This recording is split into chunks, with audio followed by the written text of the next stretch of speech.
Hello, Oscar. Grandpa here, and Moosey, of course. Say hello to Oscar, Moosey. Hello, hello. Yep, Moosey's been really good. Yep, it's always fun having Moosey around. I hope you're having fun too, and having a really nice time with Mummy and Daddy and little Annabelle. And lots of love from, as I say, from me, and from Granny, and from Auntie Anna, and the Devon Dynamo Damien is also staying with us today, so that's nice, and he sends his best too. So we need to finish Mr. Mean, don't we? Because Mr. Mean's money, the wizard came, didn't he? And the Mr. Mean's money the wizard turned all the money into potatoes. Oh dear. So the wizard said, there he is there, there's the wizard. Whoa, he looks fun, doesn't he? If you make me a solemn promise never to be mean again, then I will turn your money back into money.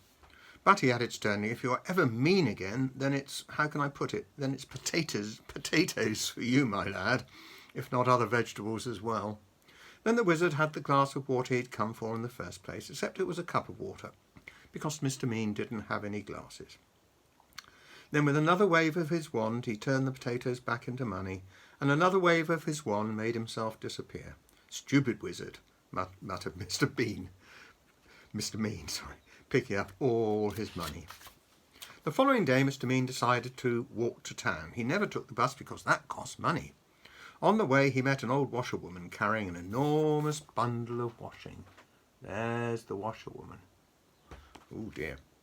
Please, kind sir, she said, could you possibly help me to carry this washing? It's so heavy. No, replied Mr. Mean, it's your washing, you carry it.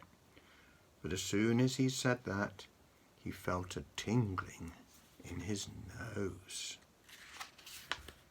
Mr. Mean's nose turned into, guess what, Oscar? A carrot. So the wizard's done that, hasn't he? Oh no, he gasped. The old washerwoman chuckled, and then Mr. Mean remembered the wizard's words. Yes, yes, he cried in a panic, of course I'll help you.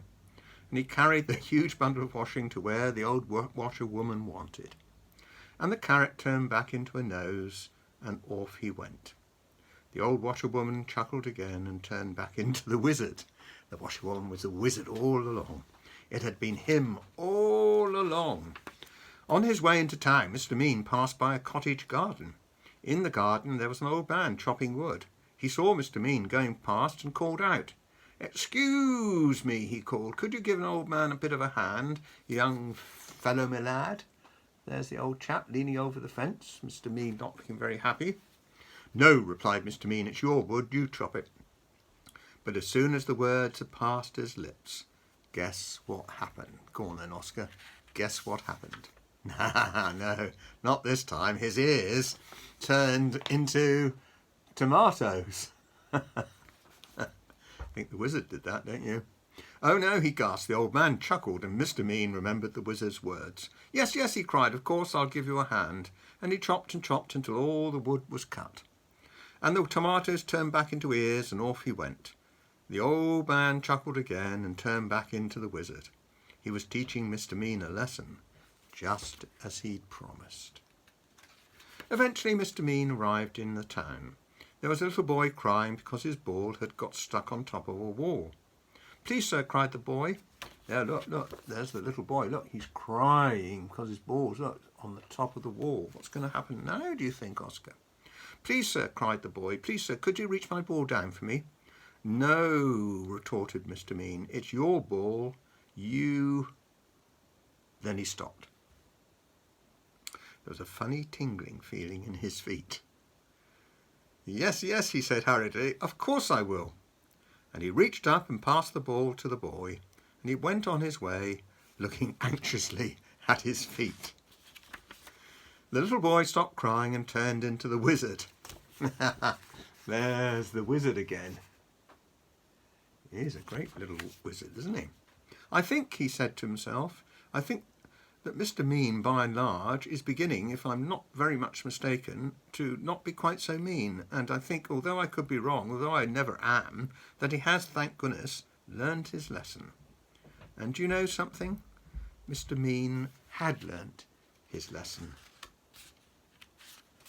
Today, he's nothing like so mean as he used to be, and he doesn't keep his money in a box in the kitchen anymore. He spent it all on having his house mended and painted and made spick and span. There's a lovely looking house. And Mr. Mean looking out of the window looking happy. And he's turned into quite a generous sort of a fellow. Goodness, he's so generous. Do you know what he gave his brother last Christmas? What do you think Mr. Mean gave his brother last Christmas? 2 pieces of coal. That's what I'm sure he'll do better this year. Well, that was a great story. So, how about we start Mr. Muddle? Oh, wow, that sounds going to be interesting. Poor Mr. Muddle just couldn't get anything right. Everything he did, everything he tried, everything he said was muddled. Totally, utterly, completely, absolutely muddled. So, what's happening there with Mr. Muddle? What do you think what are his shoes doing on his hands, do you think? He isn't a muddle. Imagine, for instance, something as simple as hammering a nail into a wall. Now, what could get muddled with hammering a nail into a wall? Mr. Muddle could get it muddled, and frequently did. Look, there he is, and he's got the nail the wrong way round. So, it's never going to go into the wall, is it, Oscar? I don't know. Imagine, for instance, something as simple as putting on your coat. Now, what could get muddled with putting on your coat? Well, see for yourself. Look, I don't know if you can see that, Oscar, but Mr. Muddle's put his coat on back to front. Only Mr. Muddle would put his coat on like that. Imagine, for instance, something as simple as going for a walk. Now, what could get muddled about going for a walk? Well, when your legs start walking one way and you start walking the other way, that's a very muddly sort of a walk. Poor Mr. Muddle walking one way and going another. There he is. He doesn't know which way he's going. His little feet are all going in different directions. I don't know. Now, you'd probably like to know where Mr. Muddle lives. In a house by the sea, near a place called Seatown.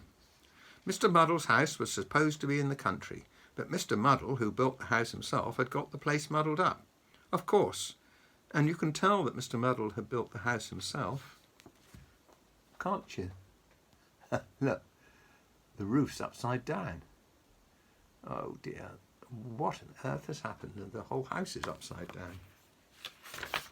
This story starts one afternoon when Mr. Muddle was having his breakfast. Yes, we know you don't have breakfast in the afternoon, but you do if you get your meal times muddled up. Mr. Muddle was having bread and butter and jam and a cup of tea with milk and sugar. There he is, having his breakfast. And looking very happy. He spread the butter on the table and then spread the jam on the plate and then poured the milk on the bread and then filled the cup with sugar and then poured the tea on the bread. What a terrible, muddly, mixed up breakfast. Look at the mess. Look, blimey. Silly Mr. Muddle. Right, what happens next? Right. Gosh. Pages sticking together. That afternoon, after breakfast, he went for a walk down the beach near his house in order to work up an appetite for supper. He met an old fisherman called George, whom he knew quite well. So there's Mr. Muddle meeting George. Does look like a proper fisherman, doesn't he? Good afternoon, Mr. Muddle, said George. Good evening, replied Mr. Muddle. George smiled. How would you like to come fishing with me? He asked. Ooh, no, please, replied Mr. Muddle eagerly. He didn't know what he's saying, does he? Help me push the boat out from the beach, called George. Right-o, said Mr. Muddle, and pulled the boat further up the beach. Oh, Mr. Muddle, said George, and had to show Mr. Muddle the difference between pulling and pushing. He's pulling it the wrong way at the moment. Silly Mr. Muddle. However, eventually, somehow or other, they managed to get the boat out to sea. There they are, look, on the lovely blue sea. Do you remember the sea at Weymouth, Oscar?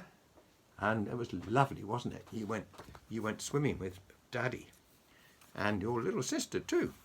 It was great fun. I hope you'll come back next year and do it again. That would be lovely. Now let's fish, said George, dropping a fishing line over the side of the boat. Right-o, said Mr. Muddle, and dropped himself over the side of the boat. Splash. Oh, Mr. Muddle, said George again. So he's thrown himself into the water when he should be sitting in the boat fishing. I don't know. It wasn't any good, and they didn't catch any fish, so they decided to go home before it became dark.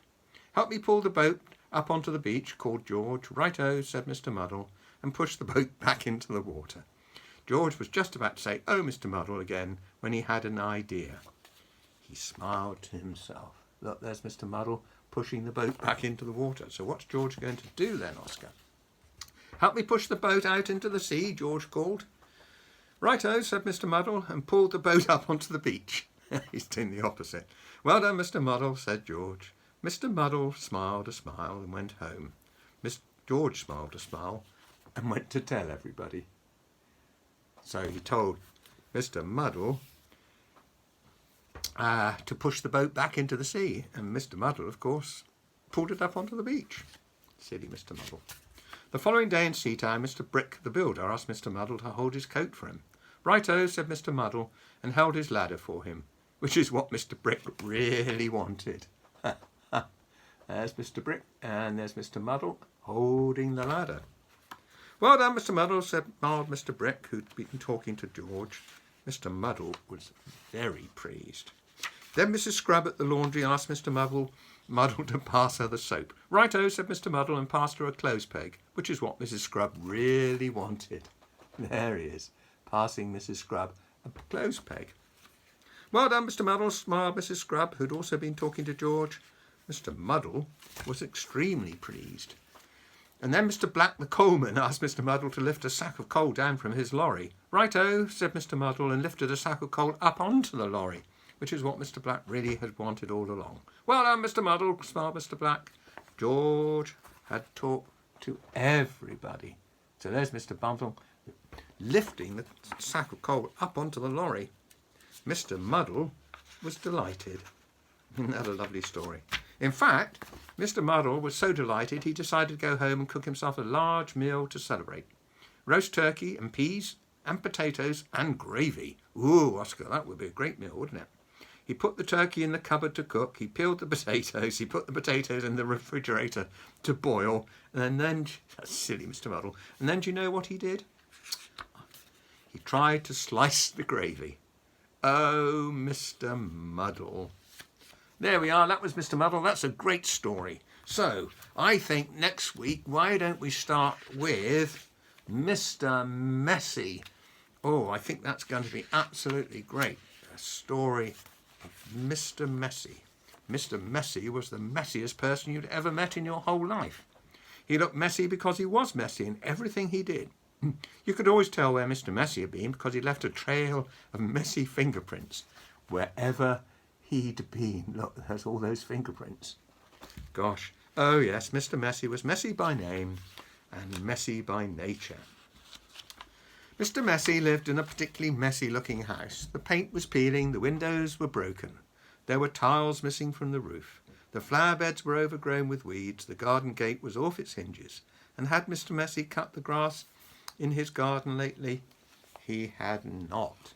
Look. What a messy looking house. The fence is broken. The grass isn't even cut, is it? And the chimney's just about falling off. One morning Mr. Messy woke up in his messy bed, yawned, scratched, got up, cleaned his teeth, leaving the top off the toothpaste, you must never do that, Oscar, had his breakfast, spilling cornflakes all over the floor, and then set off for a walk, tripping over a brush he'd left lying in the garden 2 weeks before. Oh, poor Mr. Messy. And he's fallen over. Right, so what do you think's going to happen next, Oscar? Well, we'll find out next week. It's a lovely story. So it's goodbye this week from me, Grandpa, and from Granny, Auntie Anna, and the Devon Dynamo, and also from Moosey. Woo! And have a lovely, lots of love, Oscar, and Mummy and Daddy and Annabelle. Have a lovely fun day. Bye. Bye.